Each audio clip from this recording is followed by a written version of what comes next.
어느 날 병원에서 의사가 조용한 목소리로 말합니다. 신장이 약해지고 있고 혈관이 막히기 쉬우며 기억력도 나이보다 더 빠르게 떨어지고 있다고요. 깜짝 놀랄 이야기지만 실제로 많은 분들이 이 말을 듣습니다. 하지만 이 이야기는 공포를 주기 위한 것이 아닙니다. 오히려 지금 우리가 매일 반복적으로 먹는 익숙한 음식 속에 작지만 위험한 실수가 숨어 있음을 알리기 위함입니다. 50세를 넘어서면 몸은 서서히 달라집니다. 신장은 여과 기능이 느려지고 혈관은 덜 유연해지며 소화는 작은 변화에도 민감해집니다. 그런데도 우리는 예전처럼 똑같이 먹고 마십니다. 더군다나 한국 가정에서 자주 먹는 무와 꿀 같은 건강한 재료들도 잘못된 방식으로 섭취하면 오히려 독이 될 수 있습니다. 평생 건강하다고 믿어온 조합이 사실은 우리 몸에 부담을 주고 있다는 사실 알고 계셨나요? 오늘은 바로 그 진실에 대해 이야기하려 합니다. 건강을 유지하고 싶다면 반드시 알아야 할 세 가지 조합 실수와 그로 인해 발생할 수 있는 문제들, 그리고 이를 피하는 올바른 섭취 방법을 구체적으로 말씀드리겠습니다. 이 영상은 누구보다 사랑하는 부모님, 매일 건강을 챙기려 노력하는 중장년층, 그리고 이제 막 노년기에 들어선 분들에게 큰 도움이 될 것입니다. 왜냐하면 한 끼 식사에서의 작은 실수가 생각보다 더 큰 건강 문제로 이어질 수 있기 때문입니다. 지금부터 말씀드릴 내용은 지식이 아닌 실천을 위한 가이드입니다. 어려운 의학 용어 대신 쉽게 이해하고 오늘부터 바로 적용할 수 있는 방법들로 구성되어 있습니다. 여러분이 오늘 이 정보를 통해 작은 변화 하나로도 큰 건강을 지킬 수 있기를 진심으로 바랍니다.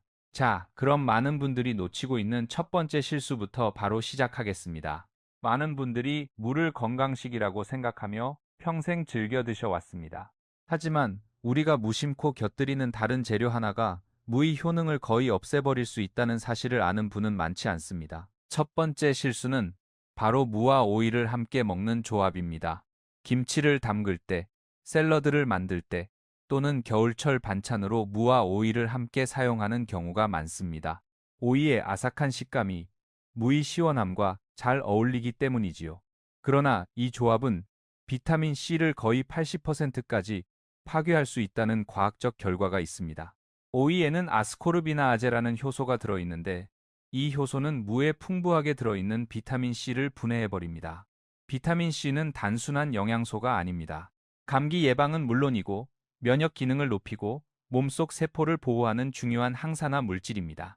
특히 50세 이후에는 자연스럽게 면역력이 저하되기 때문에 매일 먹는 음식에서 비타민 C를 최대한 흡수하는 것이 매우 중요합니다. 그런데 무와 오이를 함께 먹는다면 좋은 줄만 알고 먹었던 그 조합이 오히려 건강한 노력을 헛되게 만들 수 있습니다. 부산에 사는 60세 남성 박 선생님은 매일 무오이 김치를 담가 드셨습니다. 그는 건강에 좋다고 믿었고 실제로도 규칙적으로 걷고 식사도 잘 챙기시는 분이었습니다. 그런데 어느 날 병원에서 신장 수치가 좋지 않다는 진단을 받았습니다. 그는 충격을 받았고 이유를 찾던 중 비타민C 흡수 저하가 문제라는 설명을 듣게 되었습니다. 그렇다면 어떻게 해야 할까요? 첫째, 오이를 살짝 데치면 해당 효소가 비활성화됩니다. 또는 식초를 약간 곁들이면 효소 활동을 막는 데 도움이 됩니다. 마지막으로는 무와 오이를 같은 식사에 넣되 시간 간격을 두고 드시는 것도 하나의 방법입니다. 이처럼 아주 작은 조정 하나가 몸에 커다란 차이를 만들어낼 수 있습니다. 그리고 이제 많은 분들이 자주 겪고 있으면서도 이유를 몰랐던 두 번째 실수에 대해 이야기해 보겠습니다. 무와 오이를 함께 먹는 실수가 비타민 C의 흡수를 방해한다면 이제 말씀드릴 두 번째 실수는 몸의 더 깊은 곳, 즉 호르몬 균형까지 흔들어 놓을 수 있는 문제입니다. 많은 분들이 이유 없이 피곤하고 손발이 차가워지고 잠을 자도 개운하지 않다고 말씀하십니다. 그런데 이 증상들 뒤에는 우리가 아무렇지 않게 먹어온 생무가 숨어 있을 수 있습니다. 생무에는 고이트로겐이라는 자연 성분이 들어 있습니다. 이 성분은 갑상선이 호르몬을 생산하는 과정에 걸림돌이 될 수 있습니다. 젊을 때는 큰 문제가 되지 않지만 50세 이후에는 갑상선 기능이 서서히 약해지는 분들이 많아지기 때문에 생무를 과하게 먹으면 피로감, 체온 저하, 손발 냉증 같은 증상들이 더 심해질 수 있습니다. 부산에 사는 55세 김 여사님도 바로 그런 경우였습니다. 그녀는 건강을 챙긴다며 매일 생무김치를 만들어 드셨습니다. 겨울철에는 감기 예방에 좋다고 믿었기 때문입니다. 하지만 몇 달이 지나면서 자꾸 피곤해지고 손발이 얼음처럼 차가워지며 예전보다 몸이 쉽게 지치는 느낌이 들었습니다. 병원에서 검사한 결과 갑상선 기능 수치가 낮아져 있었다는 사실을 듣고 매우 놀라셨습니다. 의사는 생무 과다 섭취가 영향을 주었을 가능성을 설명해 주었고, 그녀는 익힌 무로 바꾸기 시작했습니다. 그리고 불과 몇 주 만에 몸이 다시 따뜻해지고 피로감도 줄어들었다고 합니다. 그렇다면 어떤 방식이 가장 안전할까요? 첫째, 갑상선이 약한 분들은 생무보다 익힌 무를 우선적으로 드시는 것이 좋습니다. 익히면 고이트로겐 활동이 크게 약해져 몸에 주는 부담이 줄어듭니다. 둘째, 무가 들어간 음식이라도 하루 섭취량을 지나치지 않도록 조절하는 것이 필요합니다. 셋째, 이미 갑상선 약을 복용 중이라면 생무를 자주 먹는 습관은 피하는 것이 좋습니다. 이처럼 아주 익숙한 음식이라도 나이에 따라 몸 상태에 따라 다르게 작용할 수 있습니다.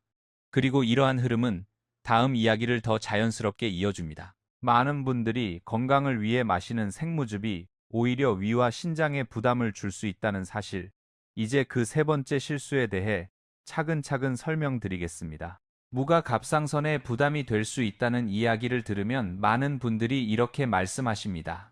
그럼 생무즙도 마시면 안 되는 건가요? 실제로는 생무즙을 건강식으로 여기고 매일 아침 공복에 드시는 분들이 많습니다. 하지만 세 번째 실수는 바로 여기에서 시작됩니다. 무는 성질이 차갑고 칼륨 함량이 높은 채소입니다. 이런 특징은 건강한 분들에게는 도움이 되지만 위장이 약하거나 신장이 좋지 않은 분들에게는 오히려 해로울 수 있습니다. 차가운 성질은 속을 냉하게 만들고 민감한 사람에게는 복부 팽만감이나 경련성 복통을 유발할 수 있습니다. 특히 공복에 마시는 생무즙은 이런 증상을 더 쉽게 악화시킵니다. 서울에 사는 62세 이 선생님은 건강을 위해 생무즙을 매일 아침 드셨습니다. 하지만 어느 날부터인가 배가 더부룩하고 가스가 차며 식사 후에도 속이 편치 않은 상태가 계속되었습니다. 병원에서는 위험 증상이 있다는 진단을 받았고 생무즙 섭취를 중단하라는 조언을 들었습니다. 이후 익힌 물을 사용하거나 물을 말려 차로 우려내어 마시기 시작한 후 증상은 점차 사라졌습니다. 이뿐만이 아닙니다. 무의 풍부한 칼륨은 심혈관 건강에는 도움이 되지만 신장이 약한 사람에게는 부담이 됩니다. 칼륨은 신장에서 걸러져야 하는데 신장 기능이 저하된 경우 혈중 칼륨 농도가 높아지며 피로감, 근육 약화, 심하면 부정맥까지도 유발할 수 있습니다. 그래서 신장이 약하거나 위가 민감하신 분들에게는 생무즙보다 익힌 무 혹은 햇볕에 말린 물을 우려낸 따뜻한 차를 권장합니다. 여기에 생강이나 꿀을 조금 넣으면 몸을 따뜻하게 하면서도 소화와 면역을 동시에 도울 수 있습니다. 또한 무즙을 마시더라도 공복은 피하고 식후에 소량만 섭취하는 것이 바람직합니다. 이처럼 무는 사용 방법에 따라 약이 될 수도 있고 부담이 될 수도 있습니다. 그렇다면 반대로 물을 제대로 먹었을 때 어떤 이점들이 우리 몸에 선물처럼 돌아오는지 궁금하시죠? 이제 그 놀라운 5가지 효능에 대해 본격적으로 이야기해 보겠습니다. 이처럼 물을 잘못 섭취하면 건강에 부담이 될 수 있지만 반대로 올바르게 먹으면 몸을 가볍고 따뜻하게 만들어주는 놀라운 선물이 되기도 합니다. 많은 분들이 그동안 무의 진짜 가치를 모르고 단순한 반찬 정도로만 생각해 오셨을지 모릅니다. 그러나 무는 우리가 생각하는 것 이상으로 다양한 효능을 가진 채소입니다. 첫 번째로, 무는 소화를 돕는 데 탁월합니다. 무에는 디아스타아제라는 천연 효소가 풍부하게 들어있어 밥, 떡, 국수 같은 전분 식품을 소화하기 쉽게 도와줍니다. 위장이 약해지는 50세 이후에는 이런 소화 효소가 특히 중요해집니다. 대구에 사는 58세 방 여사님은 식사 전에 생무 몇 조각을 드시는 습관을 들인 후 국수나 떡국을 먹고 나서도 더부룩한 느낌이 크게 줄었다고 하셨습니다. 단순한 변화지만 그녀의 식사 후 일상은 훨씬 편안해졌습니다. 두 번째는 폐 건강입니다. 무는 끈적한 가래를 묽게 해주고 기관지를 부드럽게 해주는 성분이 들어 있습니다. 꿀과 함께 섭취하면 무는 점막을 깨끗하게 하고 꿀은 목을 진정시켜줍니다. 겨울철 기침이 잦은 분들에게 특히 좋은 조합입니다. 이때 무의 과육 부분의 영양소가 가장 풍부하므로 껍질까지 깨끗하게 씻어 함께 사용하는 것이 좋습니다. 세 번째는 면역력 강화입니다. 무에 함유된 비타민 C는 사과보다도 더 많아 감기 예방에 효과적이며 몸속 세포를 보호하는 항산화 작용도 뛰어납니다. 꾸준히 물을 섭취한 분들 중에는 2주 만에 몸이 더 가볍고 기운이 나는 것을 느꼈다는 사례도 많습니다. 네 번째는 심혈관 건강입니다. 식이섬유는 콜레스테롤 수치를 낮추는 데 도움을 주며 칼륨은 나트륨을 배출해 혈압을 안정시키는 역할을 합니다. 광주에 사는 63세 최 선생님은 일주일에 3번 소고기 무국을 드시며 혈압이 뚜렷하게 안정되었다고 말씀하셨습니다.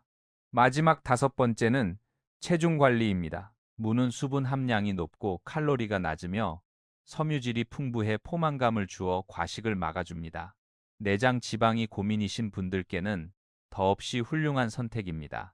이처럼 무는 올바르게 활용할 때 그 어떤 보약보다 더 믿음직한 건강 동반자가 될 수 있습니다. 그런데 무만큼이나 한국 가정에서 흔히 사용되지만 잘못 먹으면 문제가 되는 또 다른 재료가 있습니다. 바로 꿀입니다. 이제 꿀에 대해 함께 살펴보겠습니다. 무가 부엌 속의 겨울 인삼이라면 꿀은 자연이 준 액체 금이라고 할 수 있습니다. 예로부터 꿀은 약재로도 보양식으로도 널리 사용되어 왔습니다. 하지만 꿀 또한 섭취 방법에 따라 건강에 이로울 수도 있고 반대로 부담이 될 수도 있습니다. 많은 분들이 꿀을 그저 달고 좋은 음식이라고 생각하지만 꿀에도 지켜야 할 원칙이 있습니다. 먼저 꿀의 놀라운 효능부터 살펴보겠습니다. 첫째, 꿀은 면역력을 높이는 데 도움이 됩니다. 꿀에는 천연 항산화 물질과 항균 성분이 들어있어 몸을 외부 바이러스로부터 보호하는 역할을 합니다. 아침에 꿀 한 스푼을 따뜻한 물과 함께 마시는 것만으로도 하루 동안 피로를 덜 느끼고 감기를 예방하는 데 도움이 됩니다.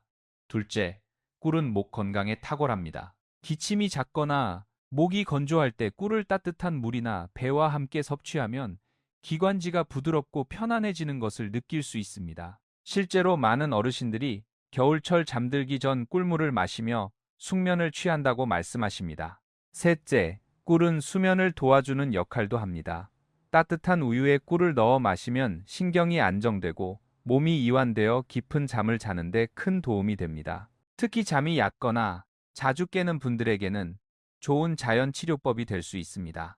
하지만 이런 좋은 꿀도 잘못 조합하면 오히려 몸을 무겁고 불편하게 만들 수 있습니다. 첫 번째로 피해야 할 조합은 꿀과 두유입니다. 단백질과 당분이 동시에 들어가 소화에 부담을 줄 수 있습니다. 둘째는 감과 꿀의 조합입니다. 감에 들어있는 탄닌 성분이 꿀과 반응하여 위에서 덩어리를 만들고 소화를 방해할 수 있습니다. 셋째는 양파와 꿀입니다. 이 두 가지를 함께 먹으면 위에서 가스가 많이 생기고 복부 팽만감을 유발할 수 있습니다. 이처럼 꿀은 좋은 음식이지만 잘못된 조합은 피해야 합니다. 그렇다면 꿀을 어떻게 활용하면 몸이 진짜로 좋아질 수 있을까요? 이제 무와 꿀을 각각의 체질과 상황에 맞게 올바르게 활용하는 방법을 알려드리겠습니다. 앞서 살펴본 것처럼 무와 꿀은 각각 몸에 좋은 효능을 지녔지만 아무 때나 아무 방식으로 먹는다고 모두에게 똑같이 도움이 되지는 않습니다. 오히려 체질과 건강 상태에 따라 섭취법을 조금만 조정해도 훨씬 더 안전하고 효과적으로 활용할 수 있습니다. 지금부터는 연령대별, 상황별로 어떻게 무와 꿀을 먹는 것이 좋은지 구체적으로 안내해 드리겠습니다. 먼저 40대 후반에서 50대를 넘어선 분들은 면역력이 서서히 떨어지기 시작하는 시기입니다. 아침에 일어났을 때 목이 칼칼하거나 피로가 쉽게 쌓인다면 따뜻한 물에 꿀 한 스푼을 넣어 마시는 것만으로도 몸이 한결 가벼워질 수 있습니다. 또한 점심이나 저녁에는 익힌 물을 반찬으로 곁들이면 소화가 훨씬 편안해지고 기름진 음식도 부담 없이 즐길 수 있습니다. 갑상선 기능이 떨어졌거나 손발이 쉽게 차가워지는 분들에게는 생무보다 익힌 무가 안전합니다. 인천에 사는 57세 한 여사님은 매일 생무김치를 드시다가 몸이 점점 더 냉해지고 피로감이 심해졌다고 합니다. 이후 익힌 무로 바꾼 후 체온이 올라가고 피로가 눈에 띄게 줄었다고 말씀하셨습니다. 위장이 약하거나 속이 자주 더부룩한 분들은 생무즙보다는 말린 물을 끓여 마시는 것이 좋습니다. 여기에 생강을 약간 넣으면 무의 차가운 성질을 중화시켜 속을 더 편안하게 만들어줍니다. 꿀도 마찬가지입니다. 공복에 먹는 것보다 식후의 소량을 따뜻한 물에 섞어 마시는 것이 위에 부담이 덜합니다. 기침이 작거나 폐가 약한 분들께는 배와 무, 꿀을 함께 찐 배무꿀찜이 큰 도움이 됩니다. 하루 한 컵씩 저녁에 마시면 목이 부드러워지고 밤사이 기침이 줄어듭니다. 실제로 많은 어르신들이 이 조합으로 겨울을 훨씬 편하게 보내셨다고 합니다. 마지막으로 체중이나 내장 지방이 걱정이신 분들에게는 말린 무청과 생강으로 만든 따뜻한 차를 추천합니다. 이 차는 몸을 따뜻하게 해주고 신진대사를 도와 내장 지방을 서서히 줄이는 데도 도움이 됩니다. 이처럼 몸 상태에 맞는 방법으로 무와 꿀을 활용하면 단순한 음식이 아닌 매일의 작은 보약이 될 수 있습니다. 이제 마지막으로 오늘 이야기의 핵심을 다시 한번 정리해 드리겠습니다. 지금까지 무와 꿀을 어떻게 먹어야 몸에 이롭고 어떤 실수를 피해야 하는지를 함께 살펴보았습니다. 단순한 채소 한 조각, 달콤한 꿀 한 스푼이 어떻게 건강을 해치거나 지켜줄 수 있는지를 알게 되면 우리가 매일 하는 식사가 얼마나 중요한지 다시금 깨닫게 됩니다. 많은 분들이 건강을 위해 뭔가를 더하려고 합니다. 비싼 영양제를 사거나 새로운 식품을 찾으려 노력하지요. 하지만 실제로는 부엌에 이미 있는 재료만으로도 잘 알고 올바르게 사용한다면 충분히 몸을 회복시키고 지킬 수 있습니다. 무처럼 익숙한 재료도 잘못된 조합이나 섭취 방식으로 먹으면 부담이 될 수 있지만 오늘 알려드린 방법대로 약간만 조정하면 진정한 겨울 인삼이 될 수 있습니다. 꿀 또한 마찬가지입니다. 아무리 좋은 꿀이라도 두유, 감, 양파처럼 맞지 않는 음식과 함께 먹는다면 위에 부담을 주고 기운을 떨어뜨릴 수 있습니다. 반면 생강, 배, 우유처럼 몸을 보완해주는 재료와 함께하면 면역력을 높이고 잠을 깊게 만들어주는 자연의 선물이 됩니다. 결국 중요한 것은 많이 먹는 것이 아니라 제대로 먹는 것입니다. 이제 겨울이 다가옵니다. 감기, 기침, 피로, 불면이 쉽게 찾아오는 계절입니다. 오늘 함께 나눈 이 이야기가 단지 지식에 머무르지 않고 여러분의 식탁 위 작은 실천으로 이어지기를 바랍니다. 반찬 하나를 바꾸고 음료 한 잔을 따뜻하게 바꾸는 것만으로도 몸은 반응합니다. 혹시 이 영상이 도움이 되셨다면 혼자만 알고 계시지 마시고 주변 분들과 꼭 나눠주세요. 매일 기침을 하는 배우자, 피곤하다는 말을 자주 하는 이웃, 혹은 식후에 늘 속이 불편하다는 부모님이 이 정보를 통해 조금이라도 더 편안한 하루를 보내실 수 있을지도 모릅니다. 마지막으로 아래 댓글에 아주 짧은 다짐의 한마디를 남겨보세요. 오늘부터 무는 익혀서 먹겠습니다. 저녁마다 꿀 한 스푼 실천해 보겠습니다. 여러분의 그 한마디가 여러분의 몸에 내리는 가장 따뜻한 약속이 될 것입니다. 감사합니다.